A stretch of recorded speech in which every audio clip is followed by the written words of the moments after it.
Emission Systems Test 7. Let's do this one quick, okay? We're going to do this one quick. We sort of slowed down on the other because there's a lot of really good stuff I needed to tell you guys.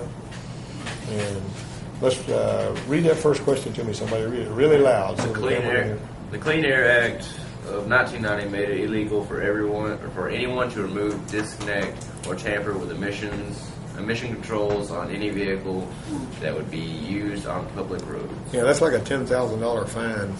I mean, it's illegal to cut catalytic converters off your vehicle? Yeah. Illegal, absolutely illegal. I am so getting a ticket. Yeah. Well, there's a lot of people that would be busted for that, you know, but I've never done that, by the way. I have. Like, you know, some of the guys would take a catalytic converter that was clogged up. They didn't have money to buy one. And if you could get in there, you can bust all that stuff out there and dump it out. You think it is. Yeah. Yeah, it is. It's pretty hard, but you got to beat on it. But the thing about it is, the only time I've ever done anything like that is when I was in a bind, you know, and the car had to get back. But it's really best to have all that stuff on there. And if you ever happen to drive that thing through California, any part of California, and they stop you, they're just about to impound your vehicle. I mean, that ain't good, you know. Yeah. Zero and an exhaust gas analyzer purges the analyzer with fresh air, samples the air, and then adjusts all the readings to zero except for oxygen, which will read about 2%. Is that right? What is that? I think it is. Is that right? That's false. Exhaust emissions of hydrocarbons, CO, and NOx must conform to state and federal emission standards for the model of car being tested. That's why in California old cars never die. Because if it's a 1965 Mustang, there's no emission controls except for PCV valve. Got it? So they can't test the 1969 vehicle for space now. Now, well, not, but they got to have the standards up to 69. You put a different engine in there? You might as well kiss that car goodbye. It's over. It's gone. Throw that one. You can't put a different engine in there. And all the cops have been trained to know what the engines are. Yeah, and there's state troopers on motorcycles when you're in Enterprise now. Ain't no way I can take every vehicle I've ever owned to California. Yeah. I can't take none. Yeah. They're worse on gun laws than they are emissions. Number four. Engine cylinder misfires will cause a large increase in CO emissions. That's really kind of false because you get hydrocarbons that way. You're not going to get CO. If it's a little bit rich, you get CO. If it's way rich, you get hydrocarbons. If it's too lean, you get oxides of nitrogen. Everybody familiar with that? Too lean is too hot, right? If a little bit too rich, remember how I told you that every hydrocarbon molecule likes to get married to two molecules of oxygen? If there's not enough to go around and you only get one oxygen molecule, you got CO. So if you got CO2, then that means you got good combustion. If it's too rich, you got CO. If it's way too rich, you got HC. If it's super way too rich, you just got liquid gas, which is also HC coming out. Black smoke. Yeah, not just black smoke. It'll actually make liquid gas come out. Number 5, a fuel-saturated charcoal canister signifies a problem in the evap system, and the canister must be replaced. That is true. If that thing's been saturated, you typically need to put another one on it. Exhaust gas research. Remember what I told you about them canisters? Nowadays, years ago, they used to just purge the canister when EGR was flowing. They had them hooked together so that was happening at the same time. And then nowadays, on this OBD2 stuff, it may purge your canister while you're sitting at a stoplight. Tick, tick, tick, tick, tick, tick. You know, you hear that little thing on them Chryslers going. And if it starts to purge that canister sitting at a stoplight, and you've got a saturated canister, it'll almost die, and then it'll catch itself and try to surge ahead, and you may run into the car in front of you. So packing the gas tank's not a good thing, guys. Don't go there. Number 6, exhaust gas recirculation system should be working at idle and closed as soon as the engine approaches 2,500. I wish they wouldn't ask that. That is totally false. It doesn't work at idle. It doesn't work at wide open throttle, but it works at the cruise. When you're cruising down the road, EGR is flowing full. EGR used to cause more trouble than it does. Now the codes you get are that EGR is not flowing, and that'll be because the passages are clogged up. That's usually what's wrong with that. Only Jesse James Duke had a Nissan that belonged to his mom, throwing a misfire code on number 1. You know, and it felt like an EGR surge. Driving down the road, you know, EGR will make a surge a little bit. And something else that will make that surge is if the friction modifier wears out in your transmission and the torque converter's got that control slip and it's not slipping smooth. My Taurus is doing that. But anyway, you can drive that thing, and it was skipping. I said, you're skipping on number one, you're getting a misfire code on number one. But when you unplug the EGR valve, it would quit misfiring. Ta-da! The reason I unplugged the EGR valve is because it felt like a surge. And so Jesse James Duke, sharp cookie that he was, he then went home and investigated the EGR system and determined that the little ports, like I was telling you about on these V6 Fords, that feed the EGR to each cylinder were all stopped up except number one. So whenever he was getting EGR, all of it was going into number one. And it was causing misfires on number one because too much EGR was going into number one. It's exhaust gas recirculation. Remember that.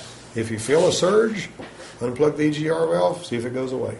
Do you need that EGR? You need the EGR because on some engines, and it's kind of rare, but on some engines it'll burn a hole in a piston if you unplug EGR. So don't go there. Disconnecting EGR is not a good thing. It'll also ping lever knock sometimes. Yeah. Just listen to him. Not all engines have EGR though. Some of them are set up to run without it. My Jeep is. My Jeep ain't got EGR. It's like that from the factory. That little Escort that we got that says junk bomb station wagon Escort. It came without EGR. And so some of them don't have it. And if they got variable cam timing to keep some of the exhaust gas trapped in there, they won't have it either. And that's really a good way to go. Number 8. If the hose is in an air injection reactor system, the engine oil filler cap serves as an integral part of the PCV system. Sometimes, yes. That is true. If you take the oil filler cap off, you're going to see the fuel trims go lousy. That's just all that is. Number 8. If hoses in an air injection reactor system show signs of burning, the most likely cause is the belt tension not being tight enough. Hogwash. I wish they would do that. Those little, that's false. There's little check valves in there that are, exhaust system has got low pressure pulses, and some of them actually don't even use an air pump if they've got an AIR system on it. Now the newest vehicle with air pumps on them will have an electric air pump. The older ones had a belt-driven air pump, and the first thing everybody wanted to do was jerk that belt-driven air pump off and put plugs in the manifold where the pipe went. But nowadays, that AIR system is on there to help it pumps air upstream to get rid of in a cold engine, you're going to have hydrocarbons coming out, right? They're going to be really hot. So if you just shoot a little fresh air into the exhaust stream right there coming out of the head, it actually converts that into CO2. Handy as a shirt pocket. Then whenever the engine warms up, it goes downstream if it needs it in order for the catalytic converter to work right. Front part of the catalyst takes care of NOx. The back part takes care of oxides of nitrogen. You can't have oxygen in there to take care of NOx, but you need it to take care of hydrocarbons and carbon monoxide. So you add a molecule of oxygen to your carbon monoxide and your hydrocarbons, 2 to carbon, 1, but you're actually going to let the catalyst break the oxygen and the nitrogen up. Your NOx is going to be separated by the front part of that catalyst. And just burn that in, because I will hit you with a pop test on that. So number 8 was false. A rattle from a catalytic converter. Oh, I started to say, these little reed valves that they use in these AIR systems, if they burn out, exhaust will come up there and cook them rubber hoses. So if you got burned up AIR components, you need to replace that little check valve. And it'll be all rusted and seized and all that kind of stuff. You have to heat it with a torch, get it off there. Be ready for that. Yeah, you like that, don't you? All right, yeah. You got to be tougher than it is. A rattle from a catalytic converter after being smacked with a rubber mallet means the ceramic substrate has broken and the converter needs replacement. That is true. You're going to hear rattles under cars, like that. And if you turn off the car, get under there and bump the converter with a mallet, and you hear the converter go blah, blah, blah, blah, blah, so you're going to have a catalytic converter. That happens more than you knew. Number 11, of all the byproducts of vehicle combustion, which one can reside in the exhaust gas analyzer, cause erroneous readings, and damage the analyzer if not regularly renewed? Water vapor. It is desirable to have low amounts of 4 or 5 measured gases at all engine speeds. The only gases desired in high percentages is CO2. We want to have lots of CO2. Why do we want a lot of CO2? Because the plants like it. If you make more CO2, you're going green, okay? More CO2 is good. It is our friend. Number 10 is false. Which of the following, where are we at now? 13. 13? Is that right? Yeah. 13. Which of the following EGR valves will allow you to observe the actual pintle position on a scan tool? 13. That's the D. That's the one. Linear EGR. You guys have seen the linear EGR. The linear EGR. This one here. Ford. No, this is, well, the Ford has got a linear potentiometer on it, but you can't see that one on the scan tool. This is the one from a GM car. You can see that. Yep. You've got 5 wires in there. 2 of them operate the motor. 3 of them are your little sensor. Something else you can do, you can actually go to active command mode on our big scan tool and tell the EGR valve to open. And you can see if the engine gets slower. If the engine gets slower, you know that the passages aren't clogged. If you open the EGR and the sound of the engine changes, you know you got good flow. If you're getting a PO401 code telling you the EGR is not flowing, and you open the EGR valve somehow, and again it don't flow, you say, well, I've got to clean the passages out. That Maxima that y'all had has got that problem. But the EGR valve is buried way down low, and I told Bobby, I said, we can rip all of this stuff off and clean that if you want to. Suit me if it does you. And he goes, well, that's no fool with that. So, but he had an EGR code after we got through, but it wasn't our fault. Number 14. Huh? Couldn't put nothing in it to make it clean out. No, heck no. If it ain't flowing, it's like, So what was that? it's not like a drain. Huh? What was the answer on 13? The number 13 is the linear It's EGR not SD. like injectors. You can't just throw some seafoam in there and be done with it. There you go. Catalytic converter test that uses a pyrometer to check the temperature of the converter inlet and outlet is called the what? Delta temperature test. Pyrometer measures temperature, right? Studies indicate that at least blank of the hydrocarbons, carbon monoxide, and oxides of nitrogen that pollute the atmosphere come from the automobile. How much? C, going to be half of it. Okay. Which 3 exhaust byproducts are we controlling?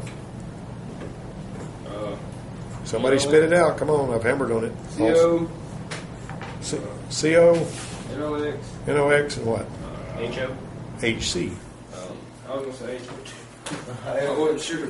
Hydrocarbons in combination with other compounds can produce ground level ozone, or what is that called? Photochemical smog. Smog. SMAWG. No, it's actually SMOG. All right, number 18. Number 18. The combustion chamber has areas that are cooler than other areas. Due to this fact, complete combustion of the air-fuel mixture is impossible.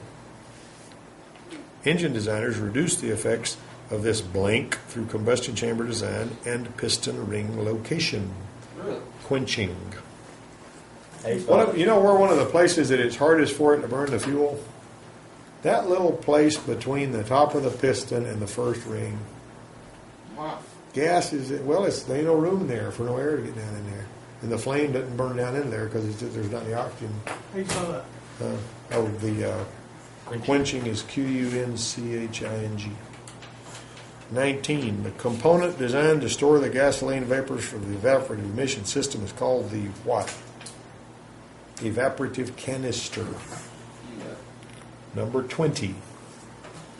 Number 20. Blank occurs toward the end of the engine's power stroke when some unburned fuel and other products of combustion, such as water vapor, leak past the engine's piston rings into the crankcase. Blow by, you guys. Come on now.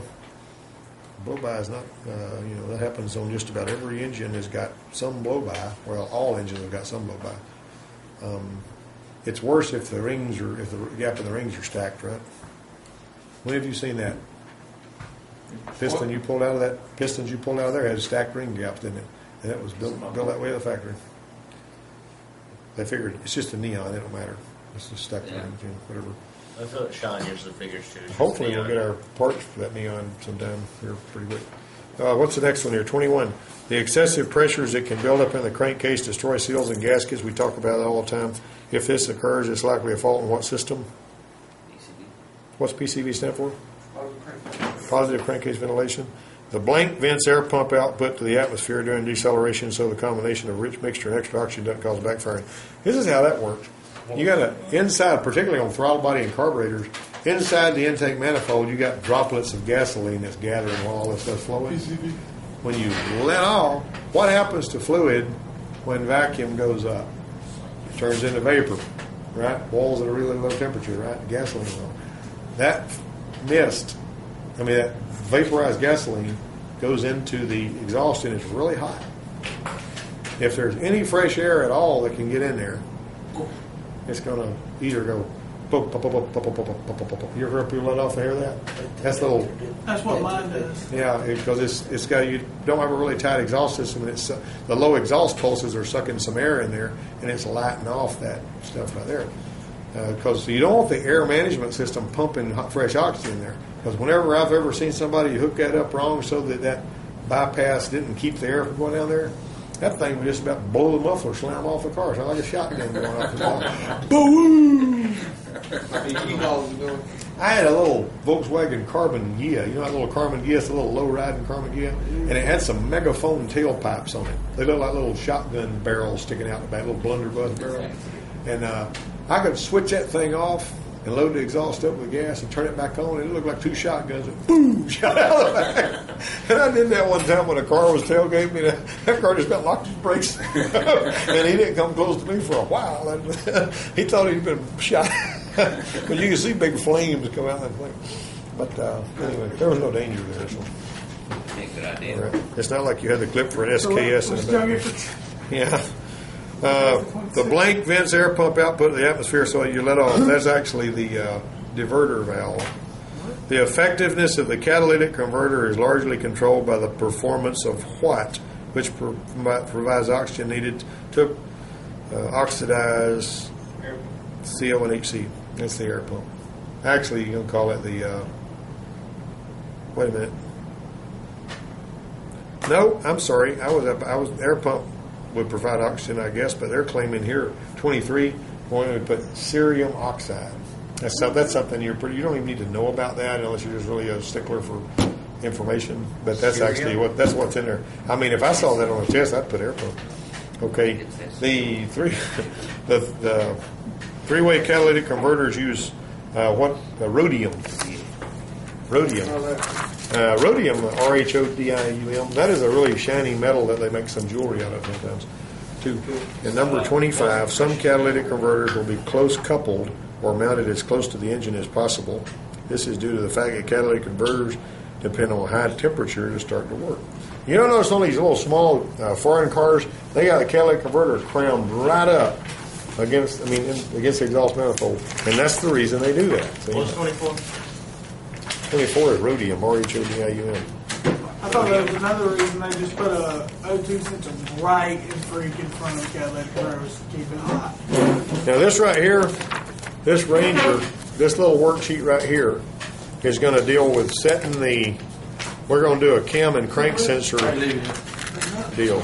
See the cam and crank sensor waveform? We're going to be looking at that. And this is going to tell you how it is that that's supposed to be adjusted. And you can actually do it with a tool. And there's two different ones. If we look at you see them both on that page right there. The one that's got the waveform is the Ranger. The digital one, we got that one on the Sable out there. All right, let's stop all this.